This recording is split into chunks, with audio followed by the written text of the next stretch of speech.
distinguished guests, Assalamu alaikum. I am honored to join you in commemorating the 50th anniversary of the Institute of Strategic Studies, Islamabad. This milestone is not only a testament to the dedication and commitment of the ISSI, but it also holds a special place in my heart, as the foundation of this prestigious institute was laid by my grandfather, Shaheed Zulfikar Ali Bhutto. His vision for a think tank that would shape Pakistan's foreign policy discourse has undoubtedly borne fruit over the past 5 decades. Its analysis of key geopolitical trends, particularly those of significance to Pakistan in our region, have been highly regarded by the Foreign Office and the government in general. I would also like to acknowledge all the eminent chairs and director generals, research faculty and staff who have contributed to the Institute's work at various points and helped it evolve into a premier think tank for Pakistan. Distinguished guests, the world today is beset by interlocking food, fuel, financial crises, and the existential threat of climate change. The most distinguishing feature of our times is the intensifying great power contestation, which has in its wake the potential to divide the world, undermine the prospects of international collaboration, and to tackle global challenges, and even evoke major power conflict. If the current trends are not checked and reversed, I dread that we might end up losing the world as we know it, while seeking to preserve the current world order. Pakistan's foreign policy, therefore, must be imaginative, multidimensional, and flexible enough to adapt to the rapidly transforming geopolitical landscape across the globe. Distinguished participants, when the government assumed office in April 2022, it faced the serious challenges on the diplomatic front. Despite that, we diligently pursued a foreign policy aimed at addressing our national challenges, opening doors for our people, improving access of our goods and services, preserving sovereign decision-making at multilateral fora, and promoting multilateralism and international law while amplifying Pakistan's viewpoint at the regional and global level. Addressing our domestic issues requires quick rebuilding of ties and restoring trust with key capitals and reinvigorating substantive engagement with our traditional partners. Pakistan is committed to forging good relations with all major powers. Beyond the United States and China, this includes Europe, Russia, and Japan, as well as the ASEAN and Republic of Korea. We reinforce and deepened our traditional partnerships with Saudi Arabia, the United Arab Emirates, Turkey, Iran, and Qatar. We see a positive trend in Pakistan-Africa bilateral linkages in terms of trade, political, parliamentary, military, and security cooperation. Pakistan has clearly voiced its opposition to any bloc politics or relapse into the Cold War. Forging military alliances and assigning the role of net security provider to some countries at the expense of others is fraught with grave consequences.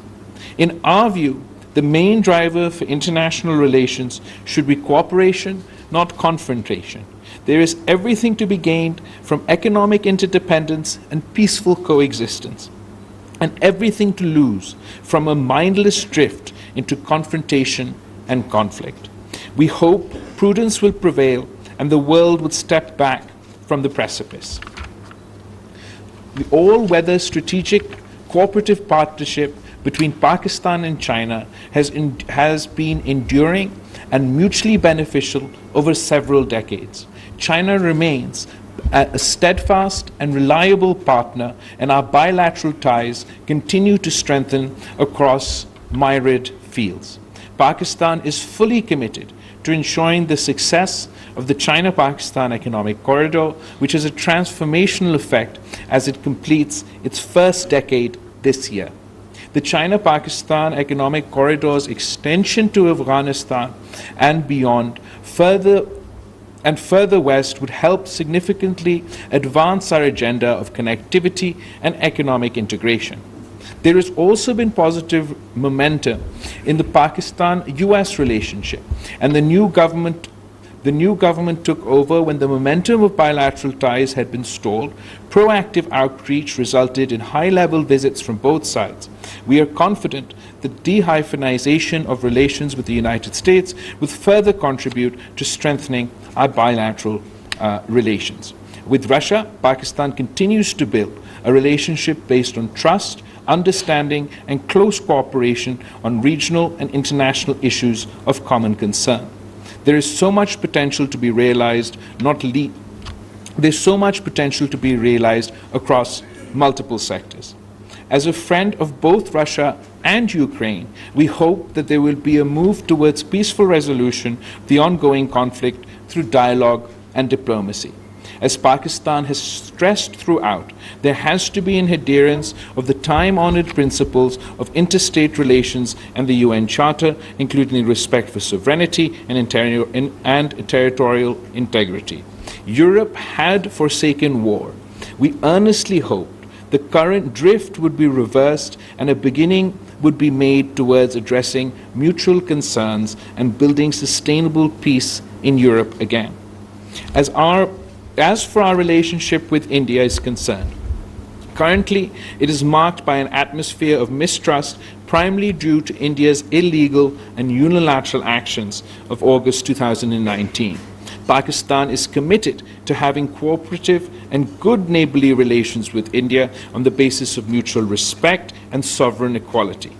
To move forward, India will have to address the obstacles that hinder peaceful coexistence, reverse its illegal measures in occupied Kashmir, and create an enabling environment for meaningful engagement and result-oriented dialogue. Pakistan remains committed to a peaceful resolution of the Jammu and Kashmir dispute in accordance with the UN Security Council resolutions and the wishes of the Kashmiri people. If this dispute is resolved in a just and fair manner, not only durable peace will be established in South Asia, but also the peace dividends would contribute to the well-being and prosperity of 1/5 of humanity residing in our region. I had the opportunity to be the first foreign minister to visit India within the context of the SCO CFM that was hosted in Goa earlier this year. There's a heads of state, heads of government meeting to be held soon. And while we were in the process of deciding whether our Prime Minister should partake in person or through virtual means, before we could reach our own decision, India decided to turn the entire SCO heads of government, heads of state meeting into a virtual format. So now we look forward to participating virtually.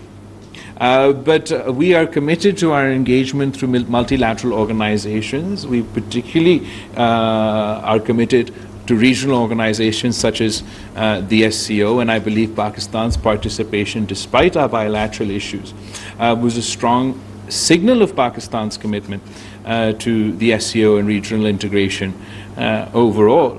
And we've also been particularly active at other multilateral fora, whether it's the United Nations or whether it is the COP27 or whether it was the G77 plus China. And I'm particularly proud of Pakistan's contribution at each of these regional fora. Finally, in light of recent political developments in Afghanistan, The international community must maintain a pragmatic approach and constructive engagement. Abandoning Afghanistan or its 40 million people during this critical phase could lead to unimaginable consequences. The international community must continue to provide support and assistance to avert any potential humanitarian disaster and help build a sustainable economy for long-term development of Afghanistan. Simultaneously, Pakistan hopes that the Taliban authorities would be responsive to the expectations of the international community. The Afghan interim government must ensure inclusivity, respect for human rights of all Afghans, and effective counter-terrorism action. There was a revival and rejuvenation of bilateral political and sectoral dialogues with all partners through high-level engagement and regular bilateral political consultations, which have allowed institutionalizations of our relationships across the board. Distinguished participants, Pakistan will continue to play its rightful role in the maintenance of international peace and security and advance the cause of sustainable development. I have the full confidence that the ISSI will continue to thrive, adapt, and remain at the forefront of strategic research and policy analysis. I extend